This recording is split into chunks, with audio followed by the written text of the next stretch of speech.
성경은 나의 의인은 믿음으로 말미암아 살리라 하고 말씀하십니다. 하나님이 은혜로 주신 구원을 우리가 믿음으로 받는다는 말씀입니다. 또 구원받은 우리는 믿음으로 살아야 하나님 나라의 삶을 살 수 있다 하는 그런 말씀입니다. 그런데 문제는 이 믿음의 길이 평탄한 길이 아닙니다. 부담도 안 되고 장애물도 없고 평안한 꽃길은 언제나 세상의 방법과 세상의 삶이지, 하나님이 요구하시는 믿음의 길은 늘 장애가 있고 힘들어서 부담스러운 것이 사실입니다. 그럼에도 불구하고 우리는 믿음의 길을 걸어가기로 작정합니다. 왜냐하면 내 뜻대로 살고 내 욕심을 이루고 살면 천국이 될 것 같지만 그렇지 않기 때문입니다. 오직 하나님의 뜻대로 살고 하나님의 방법대로 살고 하나님의 비전을 이루고 살아야 하나님 나라 천국이 임하기 때문입니다. 오늘 마태복음 15장에는 믿음의 모든 장애물을 뚫고 결국 승리한 한 사람을 소개합니다. 그 사람은 유대인도 아니고 남자도 아닙니다. 이방인, 가나안 여인, 수로보니게 여인입니다. 오늘 마태복음 15장 21절 이하에 나오는 말씀은 예수님이 갈릴리 북쪽 가나안 영역에 속한 이방 땅인 두로와 시돈이라는 곳에 가셨을 때 일어난 사건입니다. 예수님이 두로와 시돈에 가셨는데 가나안 여인, 이방 여인이 예수님을 찾아왔습니다. 그 이유는 자기 딸이 귀신에 들렸기 때문이었습니다. 꽃같이 예쁘게 자라야 할 딸이 귀신에, 그것도 흉악한 귀신에 들렸습니다.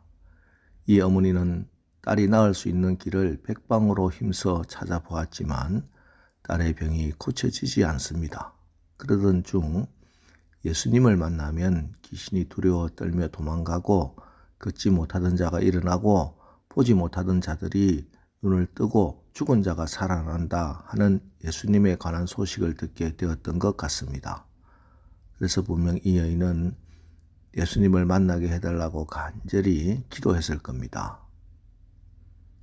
성경학자들은 오늘 본문에서 예수님이 두로와 시돈 지역으로 가신 것이 일시적인 핍박을 피하기 위해서였다고 설명하지만, 제가 이 본문을 읽고 묵상하는 가운데 하나님께서 저에게 주신 마음은 내가 그곳에 간 것은 이 불쌍한 한 여인의 기도 응답이었다 하는 마음을 주셨습니다.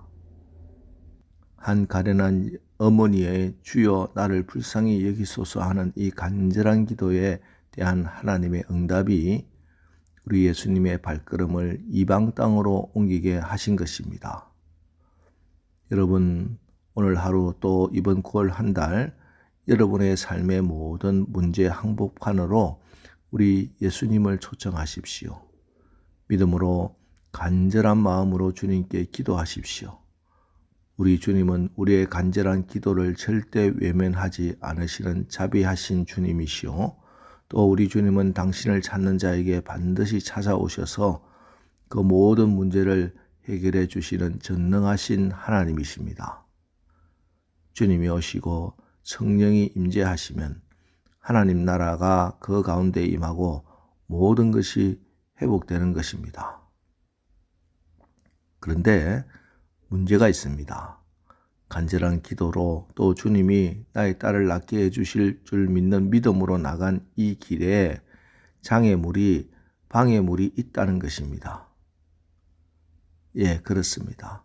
하나님이 요구하시는 믿음의 길은 늘 장애가 있고 힘들어 부담스러운 것이 사실입니다. 그러나 이 장애가 어떤 이들에게는 믿음에서 떨어져 나가는 핑곗거리가 되지만, 하나님의 은혜를 입은 우리에게는 더 큰 믿음으로 나가는 축복의 통로가 됩니다.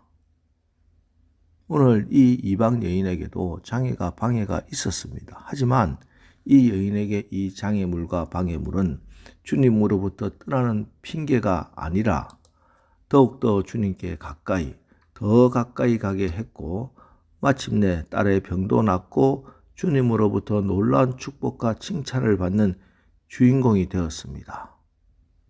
오늘 이 여인의 믿음의 자세를 보십시오. 23절, 예수는 한 말씀도 대답하지 아니하시니.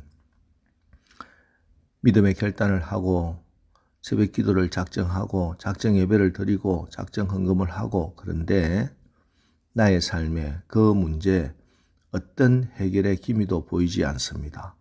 어떤 응답도 없는 것 같습니다. 그래서 포기하자가 아닙니다. 이 여인은 낙심하지 않고 더욱더 간절하게 부르짖으며 주님께 나갑니다. 제자들의 냉대도 예수님의 침묵도 이 여인의 믿음의 열심을 꺾지는 못했습니다. 심지어 26절에 자녀의 떡을 취하여 개들에게 던짐이 마땅하지 아니하니라, 마음에 비수를 꽂는 그런 말씀입니다.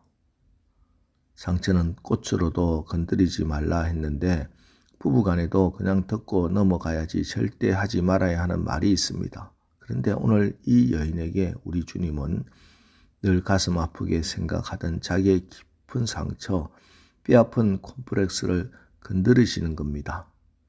무서운 시험이지요. 그러나 이때 우리 주님도 깜짝 놀랄 믿음이 고백되어집니다. 27절, 여자가 이르되 주여 올서이다마는 개들도 제 주인의 상에서 떨어지는 부스러기를 먹나이다 하니.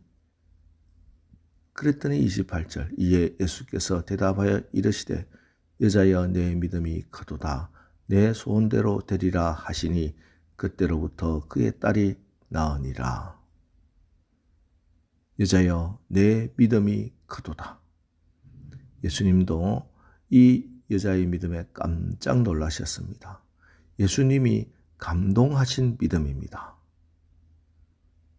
우리가 신앙생활을 하면서 하나님을 기쁘시게 하고 감동시켜 드리는 일을 한다면 이보다 더 놀라운 일이 어디 있겠습니까?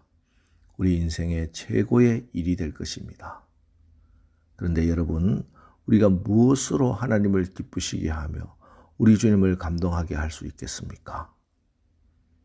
믿음이 없이는 하나님을 기쁘시게 하지 못하나니 하나님께 나아가는 자는 반드시 그가 계신 것과 또한 그가 자기를 찾는 자들에게 상 주시는 이심을 믿어야 할지니라. 여러분이 믿음이 있으면 우리 하나님이 기뻐하십니다.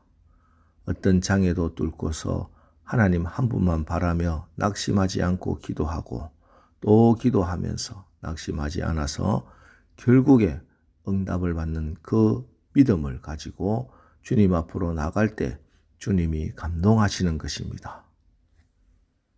여러분, 지금 매달리고 매달려도 해결되지 않는 문제가 있습니까? 한 번, 두 번, 10번 두드려도 열리지 않는 문들이 있습니까? 그럴수록 하나님의 말씀과 하나님의 성품을 붙드는 믿음이 회복되길 축복합니다. 믿음의 주여 또 온전케 하시는 예수님의 얼굴을 바라보십시오. 한 번만 더 참으시고 하루만 더 인내하시고 하나님 앞에 나와 기도하시기 바랍니다. 그래서 지금도 살아계셔서 우리의 기도를 들으시고 응답하시는 하나님이 주시는 그 믿음의 상을 받아 아버지께 영광을 돌리는 오늘 하루 또 이번 9월 한 달 복된 달 사시기를 주님의 이름으로 축원합니다. 기도하겠습니다. 하나님, 의인은 믿음으로 산다 말씀하신 대로 이번 9월 한 달도 저희들이 세상의 욕심에 따라 사는 사람들이 아니라 믿음으로 사는 자들 되게 성령께서 인도하여 주옵소서. 오늘 가나안 여인의 믿음을 통해 참으로 값지고 능력 있는 믿음을 봅니다. 우리의 믿음의 기도가 오늘 이 여인의 믿음처럼 주님의 사랑으로 가득 차게 하시고 어떤 장애가 있다 할지라도 오히려 더 굳세어지는 믿음이 되게 하옵소서. 세상의 환경을 보고 포기하거나 낙담하여 하나님을 슬프게 하는 자들이 아니라 낙심하지 않고 기도하여 낙심하지 않아 응답받음으로써 살아계신 하나님을 증거하고 자랑하는 그런 간증의 주인공들 다 되게 하옵소서. 예수님의 이름으로 기도합니다. 아멘. 자, 이제 오늘 말씀 붙들고 주여 오늘 하루도 또 이번 9월 한 달도 우리가 장애물을 뛰어넘는 믿음으로 낙심하지 않는 기도로 하나님을 기쁘시게 하고 예수님을 감동시키는 그런 승리의 삶을 살게 하옵소서. 우리 합심해서 기도하고 나가겠습니다. 우리 기도하겠습니다.